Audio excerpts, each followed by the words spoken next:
지금 전 세계 군사정보기관이 충격을 받았습니다. 미국 그 어느 나라보다 국방에 자신 있었던 나라. 그 나라의 전 CIA 요원이 남긴 믿지 못할 녹음 파일 때문인데요. 한국은 그 어느 나라보다 강한 나라였다. 한국은 핵을 못 만드는 게 아니라 필요가 없는 나라였다. 그가 직접 확인한 한국의 충격적인 군사력의 비밀. 지금부터 알아보겠습니다. 저는 엘리자 로웰. 미국 CIA에서 12년간 일했고, 지금은 민간 군사정보 컨설팅 회사를 운영하는 CEO입니다. 스탠포드와 하버드를 거쳐 엘리트 코스를 밟아온 저는 늘 미국의 우월성을 의심한 적이 없었죠. 그런데 지금 제 손에는 한국군 관련 극비 파일이 있습니다. 유럽의 한 방위산업체가 의뢰한 단순한 분석이었는데 이게 제 인생을 송두리째 바꿀 줄은 몰랐습니다. 새벽 3시 뉴욕 맨해튼의 제 개인 오피스. 창밖으로 보이는 엠파이어 스테이트 빌딩의 불빛이 희미하게 깜빡입니다. 책상 위에 위스키 잔은 이미 비었고 제 손은 미세하게 떨리고 있었죠. 이건 말이 안 돼. 처음엔 단순한 군사 분석이었습니다. 미국의 이류 동맹국 정도로 생각했던 한국. 하지만 자료를 파헤칠수록 제가 얼마나 오만했는지 깨닫게 됐죠. 녹음기에 빨간 불빛이 켜졌습니다. 이 녹음이 제 유언이 될지도 모릅니다. 하지만 누군가는 알아야 해요. 우리가 한국을 얼마나 잘못 봤는지, 그들이 얼마나 무서운 존재인지를요. 2024년 11월 7일 뉴욕에서 엘리자 로웰입니다. 이 녹음을 듣는 당신이 누구든 부디 끝까지 들어주세요. 당신이 아는 한국은 가짜입니다. 진짜 한국은 창밖에서 검은 SUV 한 대가 천천히 지나갑니다. 저들이 벌써 제 행방을 추적하고 있는 걸까요? 시간이 많지 않습니다. 내가 사라져도 이 진실만은 남겨야 합니다. 세계는 한국의 진짜 모습을 알아야 해요. 2주 전으로 돌아가 보죠. 독일의 라인메탈, 프랑스의 탈레스와 함께 유럽 방산 시장을 대표하는 EDAS의 부사장 한스 밀러가 찾아왔습니다. 미스 로웰, 급한 의뢰가 있습니다. 무슨 일인데요? 한국 방산업체들이 유럽 시장을 잠식하고 있어요. K9, K2. 도대체 뭐가 특별한지 분석이 필요합니다. 내심 비웃었죠. 한국? 삼성 갤럭시나 만드는 나라가 무기를 수출한다고요? 한스. 걱정 마세요. 한국 무기는 그저 가성비로 승부하는 이류 제품일 뿐이에요. 미국 기술 베끼고 러시아 디자인 따라한. 그게 아닙니다. 폴란드가 우리 레오파르트 2 대신 K2를 선택했어요. 무려 1000대나. 순간 커피잔을 내려놓았습니다. 독일의 자존심인 레오파르트 2를 제치고 불가능한 일이었죠. 노르웨이도 K9를 도입했고 호주도 한국 무기에 관심을 보이고 있습니다. 이건 심상치 않아요. 분석 의뢰를 받아들였습니다. 수수료도 컸지만 정말 궁금했거든요. 도대체 한국이 뭘 가지고 있기에? 첫 자료를 펼쳤을 때만 해도 우습게 봤습니다. GDP 1조 8천억 달러, 미국의 10분의 1도 안 되는군요. 인구 5천만? 캘리포니아보다 조금 많은 수준이네요. 이런 나라가 무슨 군사 강국이야? 미국 없으면 북한한테도 못 버틸 텐데. 하지만 이상한 점을 발견했습니다. 2015년부터 한국의 무기 수출이 기하급수적으로 증가했는데 구매국들의 만족도가 비정상적으로 높았어요. 폴란드 국방부 내부 평가서를 구했는데 충격적이었습니다. K2 전차는 레오파르트 EH7보다 기동성, 화력, 전자전 능력에서 모두 우위. 특히 자동장 전장치와 능동 방어 시스템은 세계 최고 수준. 이건 말도 안 돼. 독일이 70년간 쌓은 기술력을 한국이 넘어섰다고? 호기심이 의심으로, 의심이 집착으로 변하기 시작했습니다. 더 깊이 파고들수록 한국이라는 나라가 달리 보이기 시작했죠. 본격적인 분석에 들어갔습니다. 제 인맥을 총동원했죠. 펜타곤의 전직 동료들, 나토 장교들, 각국 무관들 모두가 한국 무기에 대해 이상한 반응을 보였습니다. K9? 그거. 우리 팔라딘보다 잘 나가더라. K2는 실전에서 에이브람스를 압도했어. 비공식 기록이지만 처음엔 농담인 줄 알았습니다. 하지만 실제 데이터를 보니 충격이었죠. K9 자주포의 사격 속도 분당 6에서 8발, 지속 사격 가능 M109A7 팔라딘 분당 4발, 지속 사격 제한. 이게 가능한 수치야? 더 파고들었습니다. K9의 자동장전 시스템은 미국도 갖지 못한 기술이었어요. 탄약 자동 보급, 사격 재원 자동 계산, 동시 다목표 교전. 이건 SF 영화에나 나올 법한 수준이었죠. 노르웨이 포병 장교의 증언을 찾았습니다. K9로 훈련 중 실수로 최대 속도 사격을 했는데 분당 10발이 나갔다. 우리는 스펙에 속았다고 생각했다. 한국은 일부러 성능을 낮춰 발표한 것 같다. K2 전차는 더 놀라웠습니다. 3.5세대라고 홍보하지만 실제 성능은 4세대를 넘어섰죠. 자동 표적 추적 및 교전, 능동 방어 시스템 실전 검증, 네트워크 중심전 완벽 구현, 55구 경장, 120 주포 관통력 세계 최고. 폴란드의 한 기갑 장교가 익명으로 보낸 메일 독일 강사들이 K2를 시험했다가 충격받았다. 이건 우리보다 10년 앞선 기술이라고 인정했다. FA-50은 어떨까요? 경공격기라고 무시했는데. FA-52, F-16과 BVR 시계회 전투에서 31호 이겼다는 게 사실입니까? 태국 공군 대령의 답변 사실이다. FA-50의 AESA 레이더와 데이터 링크 시스템이 예상외로 뛰어났다. 가격은 F-16의 절반인데 성능은 80% 이상이다. 머리가 복잡해졌습니다. 이건 단순한 가성비 무기가 아니었어요. 진짜 기술력이 있었던 겁니다. 무기 분석에서 전술 교리로 넘어갔습니다. 여기서 더 큰 충격을 받았죠. 미군 교리의 핵심은 압도적 화력 우위입니다. 돈이 많으니까 가능한 전략이죠. 하지만 한국은 달랐습니다. 한국군 교범을 구하는데 애를 먹었습니다. 대부분 기밀로 분류되어 있었죠. 겨우 구한 자료를 번역하면서 전소름이 돋았습니다. 적은 언제나 우리보다 강하다고 가정하라. 따라서 우리는 더 빠르고, 더 영리하고, 더 치명적이어야 한다. 이게 한국군 교리의 핵심이었습니다. 약자의 전략? 아니었어요. 이건 포식자의 철학이었죠. 특히 창의적 전술 개발 과목이 인상적이었습니다. 미군은 매뉴얼을 따르지만 한국군은 매뉴얼을 만듭니다. 한국육군대학의 커리큘럼, 적 전술력 이용하기, 비대칭 전력 극대화, 기만과 심리전의 활용, 현장 지휘관 독립 작전 수행, 아프간에서 복무했던 미군 대령의 증언 한국군과 합동작전했는데 그들의 즉흥성에 놀랐다. 우리는 본부 지시를 기다리는 동안 한국군은 이미 작전을 완료했다. 이라크전 참전 한국군 지휘관의 인터뷰를 찾았습니다. 미군은 힘으로 문을 부순다. 우리는 열쇠를 찾거나 만든다. 결과는 같지만 과정이 다르다. 미국은 전술을 가르치고 한국은 전쟁을 가르친다. 이게 제 결론이었습니다. 미군이 체스를 둔다면 한국군은 바둑을 두고 있었죠. 아니, 그들은 아예 다른 게임을 하고 있었습니다. 네트워크 중심전 구현도 놀라웠습니다. 미국이 수십억 달러를 투자해 개발 중인 시스템을 한국은 이미 실전 배치했더군요.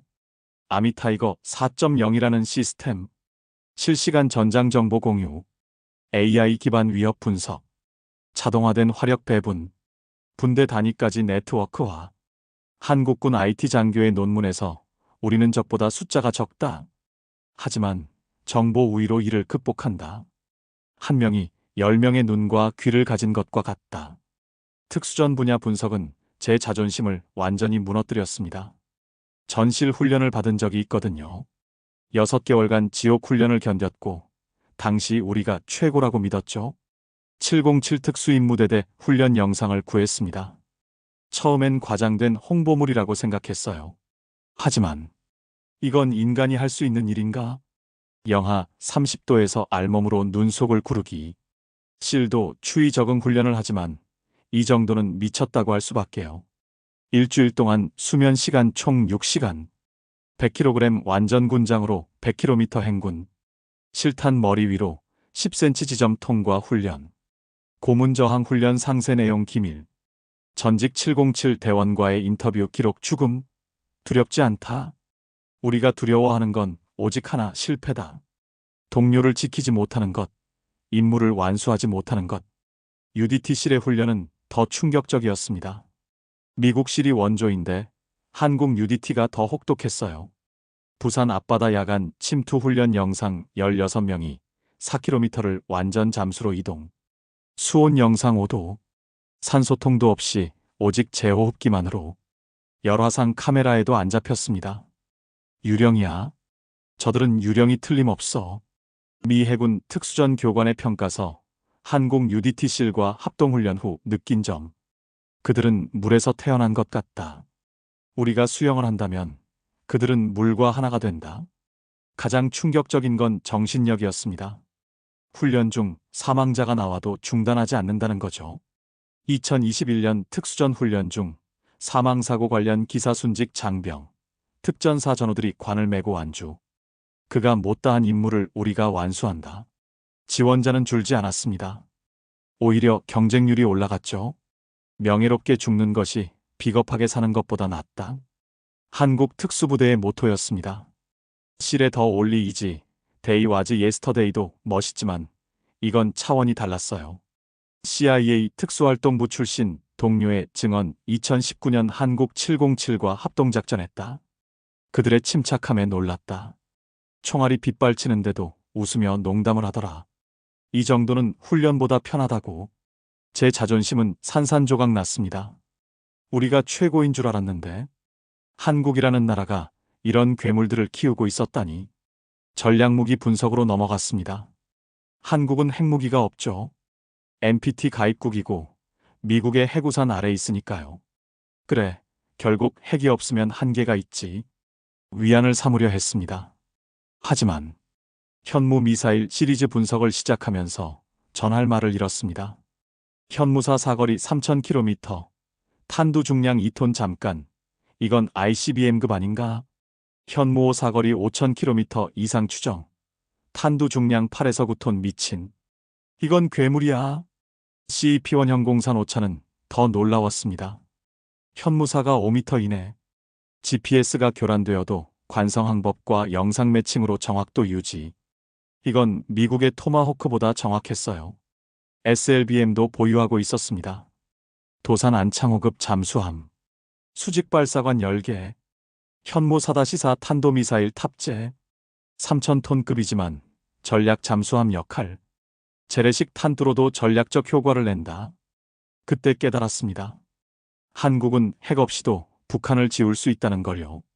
미사일 전문가의 분석 현무사 한 발이면 지하 100M 벙커도 파괴 가능. 10발이면 평양 지도부를 제거할 수 있다. 더 무서운 건 한국이 원하면 언제든 핵무장이 가능하다는 점이었습니다.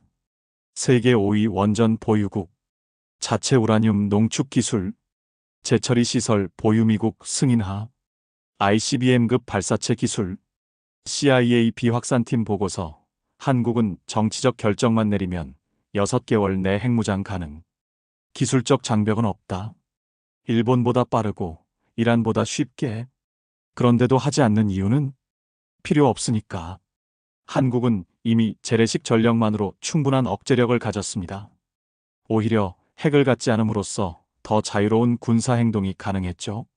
핵보다 무서운 비핵 국가. 이게 제 결론이었습니다. 마지막으로 한국 사회 전반을 분석했습니다. 군사력의 진짜 기반은 국민이니까요. 미친 나라야. 완전히 미쳤어. 제 첫 반응이었습니다. 징병제 모든 남성이 18개월 군복무 21세기에 아직도 징병제? 하지만 더 깊이 보니 달랐습니다. 이건 단순한 의무가 아니라 통과 의례였어요. 군대를 다녀와야 진짜 성인으로 인정받는 문화. 예비군 제도 전역 후 8년간 훈련 전 국민이 예비전사란 말인가? 한국의 예비전력. 예비군 275만 명. 민방위 340만 명. 전시동원 가능 인력 600만 명. 인구의 12%가 즉각 전투 가능한 훈련된 병력? 이런 나라가 또 있을까요? 더 놀라운 건 민간인들의 군사 지식이었습니다.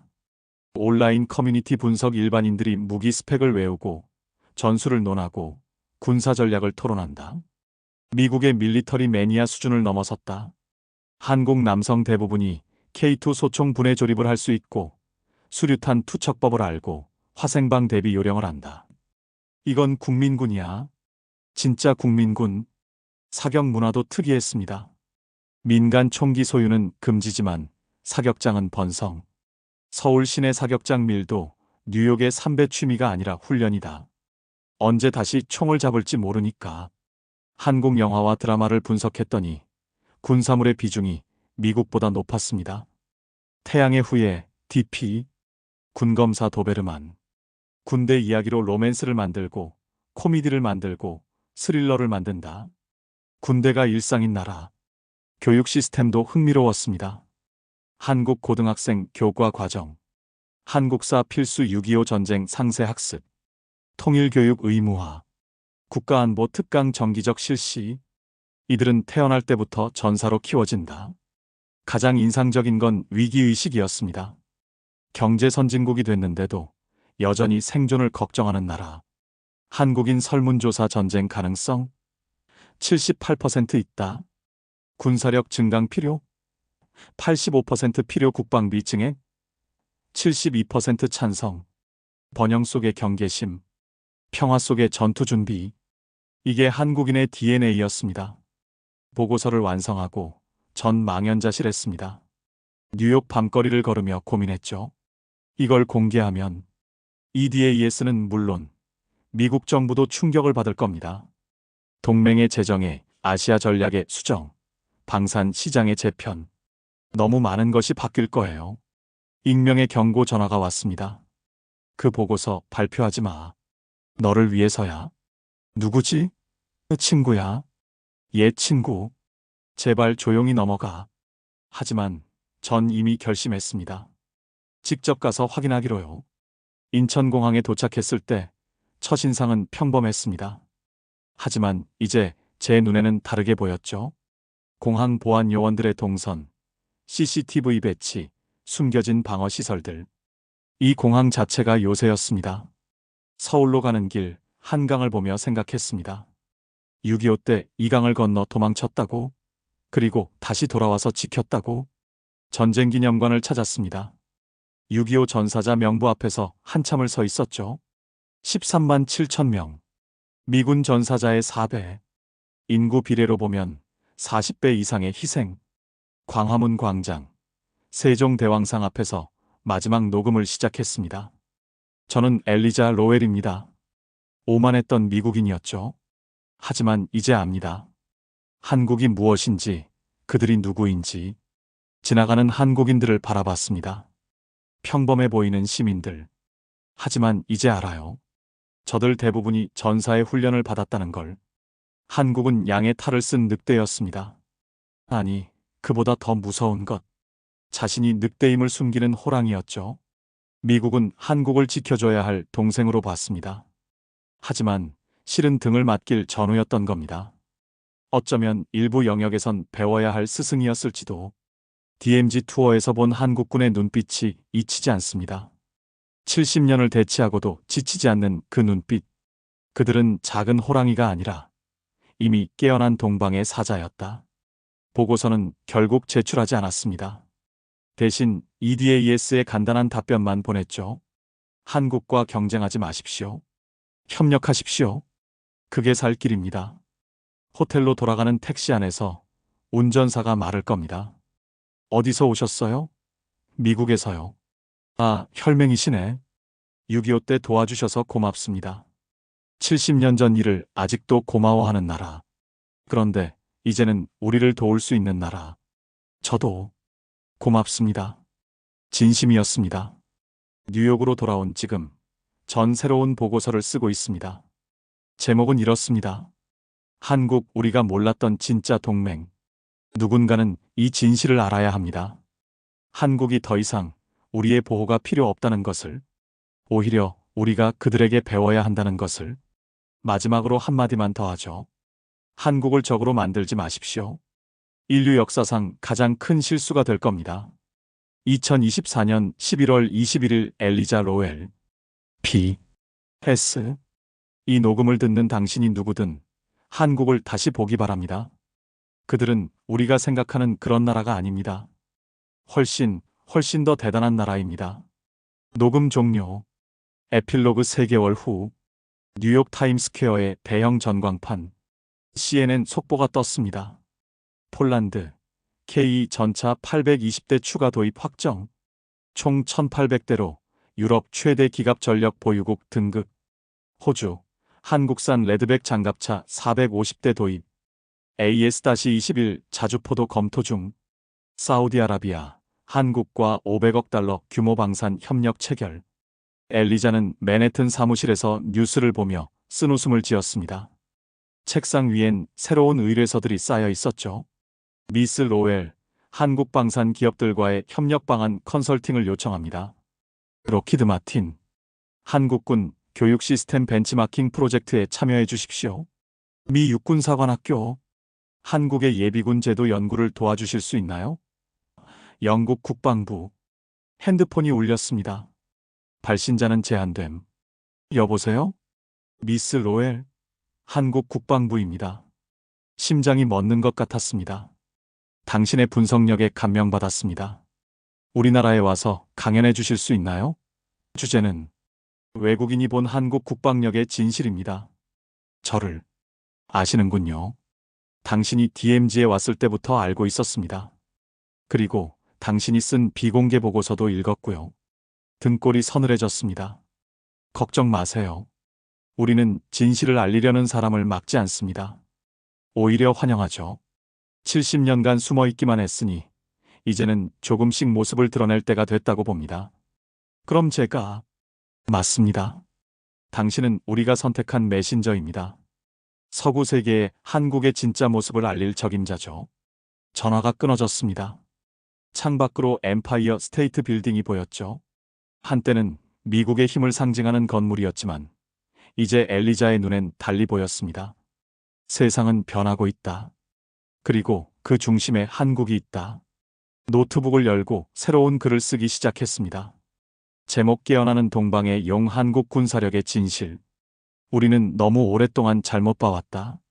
한국을 작은 호랑이라고 불렀지만 사실 그들은 잠들어 있던 용이었다. 이제 그 용이 깨어나고 있다. 그리고 세계는 곧 알게 될 것이다. 진정한 강자는 자신의 힘을 과시하지 않는다는 것을, 필요한 순간까지 참고 기다린다는 것을. 한국이 바로 그런 나라다. 70년간 전쟁의 상처를 안고도 굴복하지 않고 더 강해진 나라. 우방의 도움을 받으면서도 스스로 일어설 준비를 한 나라. 평화를 사랑하면서도 전쟁을 두려워하지 않는 나라. 이것이 내가 발견한 한국의 진짜 모습이다. 엘리자는 타이핑을 멈추고 창밖을 바라봤습니다. 동쪽 하늘이 붉게 물들고 있었죠. 마치 새로운 시대의 여명처럼. 그리고 그 너머, 태평양 건너편에는 한국이 있었습니다. 더 이상 숨겨진 나라가 아닌 당당히 일어서는 나라가. 작가의 말. 이 이야기는 허구입니다. 하지만 그 속에 담긴 한국의 잠재력과 가능성은 진실일지도 모릅니다. 우리는 때로 스스로를 과소평가합니다. 하지만 외부의 시선으로 보면 우리가 얼마나 특별한 나라인지 알 수 있죠. 70년 분단의 아픔 속에서도 경제 기적을 이뤘고 민주주의를 꽃피웠으며 이제는 세계 10위권의 군사 강국으로 우뚝 섰습니다. K방산의 세계 진출은 시작에 불과합니다. 한국이 가진 진정한 힘은 기술력이나 무기가 아닙니다. 역경을 기회로 바꾸는 정신력, 끊임없이 발전하려는 의지, 그리고 자유와 평화를 지키려는 결의. 그것이 대한민국의 진짜 힘입니다. 우리 모두가 이 나라의 특별함을 자각하고 자부심을 가졌으면 합니다. 대한민국 만세! 오늘의 이야기 여기까지입니다. 어떠셨나요? 이번 이야기는 우리나라가 더욱더 자랑스럽게 느껴지는데요. 다음에도 재미있는 이야기로 찾아오겠습니다. 구독과 좋아요로 응원 부탁드립니다.